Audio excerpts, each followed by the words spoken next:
नमस्ते पहिले सगळ्यांना। मी मनीषा बाळासाहेब जाधव, राहणार दौंड, सरांच्याच गावची आहे। मला 1-2 वर्षापूर्वी शुगर डिटेक्ट झाली। ते कारण म्हणजे माझी आई वारली। आईचं दुःख तर सगळ्यांनाच माहीत असतं। त्या 10 दिवसांमध्ये माझं वजन 63 होतं, मी 56 वरती आले विदिन 10 डेज, म्हणजे तिच्या 10व्याच्या दिवशी। नंतर मग चेकअप केलं की एवढं वजन कमी का झालं, तर मग मला शुगर डिटेक्ट झाली।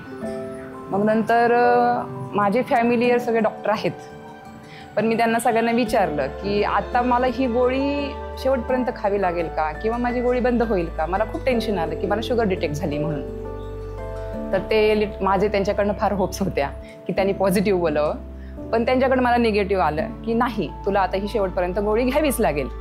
मी खूप म्हणजे आणखीन टेन्शनमध्ये आले की अरे नाही। नंतर मला रिअलाइज झालं की नाही, आता माझं आयुष्य कमी झाले, 7-8 वर्षांनी मी जाणार आहे हे फिक्स आहे। म्हणजे हा मी स्वतःशीच विचार केला। नंतर मग असंच आमच्या दौंडमध्ये सरांचं नाव खूप आहे, खूप रिस्पेक्टफुली सरांना ओळखतात सगळे। मग नंतर मी सरांचं नाव ऐकलं। माझ्या मिस्टरांनी मला सजेस्ट केलं, अगं आपण माने सरांकडे जाऊन येऊया एकदा, बघूयात, प्रयत्न तर करूया। ठीक आहे म्हटलं। मग आम्ही दोघं माने सरांकडे गेलो। सरांनी आम्हाला 2 टाइम सरांना व्हिजिट केली। सरांनी आम्हाला त्यांचा 1-1 तास दिला, महत्त्वाचा, खूप छान समजावून सांगितलं। मी सरांकडे पाहून माझ्या होप्स पुन्हा क्रिएट झाल्या की नाही, होऊ शकतं, काहीतरी होऊ शकतं। मग माझ्यात ते पॉझिटिव्ह पुन्हा एक असे आले किंवा पॉझिटिव्ह वेज की नाही, आता मी करू शकते काहीतरी। आणि मी सरांवर पूर्ण डोळे झाकून विश्वास ठेवला की मी रिव्हर्स डायबिटीज मुक्त होऊ शकते। मग सरांनी सांगितल्याप्रमाणे अगदी डोळे झाकून तो डाएट फॉलो केला। आणि खोटं नाही सांगत तुम्हाला, म्हणजे मलाही विश्वास बसत नाही, सरांनाही बसत नाही, विदिन 3 वीक्समध्येच माझी शुगरची गोळीच बंद झाली। 2 टाइम मी गोळ्या घेत होते।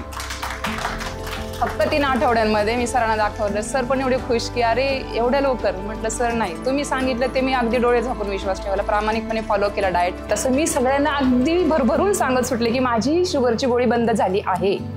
आणि इतका छान रिप्लाय सगळ्यांकडे, अगं तू काय केलं नक्की। मग मी सरांचं नाव सगळ्यांना सजेस्ट केलं, प्लस मी काय डाएट घेते। मग ते म्हणे नाही, तुझा डाएट आम्हाला सगळ्यांना तू सेंड कर, काय काय खातेस किंवा काय हे करतेस। मग मी सगळ्यांना लिटरली माझा ग्रुप, लेडीज ग्रुप, आपले नातेवाईक, यांना सगळ्यांना तो डाएट। आणि ते म्हणे अरे ह्या डाएटमध्ये तर भाकरी चपाती नाही आहे, तुझं पोट कसं भरतं। म्हणे भाकरी चपातीनेच पोट भरतं का। मी सगळ्यांना इतकं छान समजावून सांगितलं की भात आणि भाकरी चपाती खाल्ली तरच भरतं, असा हा आपला गैरसमज आहे।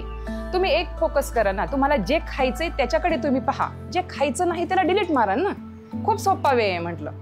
मग त्यांना ते पटलं, हां ठीक आहे, इट्स ओके। आणि जो डाएटची थाळी मी त्यांना दाखवली, याच्यामध्ये काय कमी आहे म्हटलं, हेच खाऊन खाऊन दमून जाते म्हटलं मी, रोज खूप थकते म्हटलं हेच खाऊन, भाकरी चपातीमध्ये माझी इच्छा होतच नाही। आणि म्हणजे आपण आहार घेत होतो म्हटलं, पण तो चुकीच्या वेळी। म्हणजे इतकं छान मी तो डाएट फॉलो केला आणि मला आज तो रिझल्ट आहे। आणि डायबिटीजची गोळी बंद होणं याच्यापेक्षा आणखीन दुसरं माझ्यासाठी मोठं काहीच नाही। मी आज खूप खुश आहे आणि ते सरांमुळे। मी सरांचे खूप खूप आभार मानते सर। Thank you sir.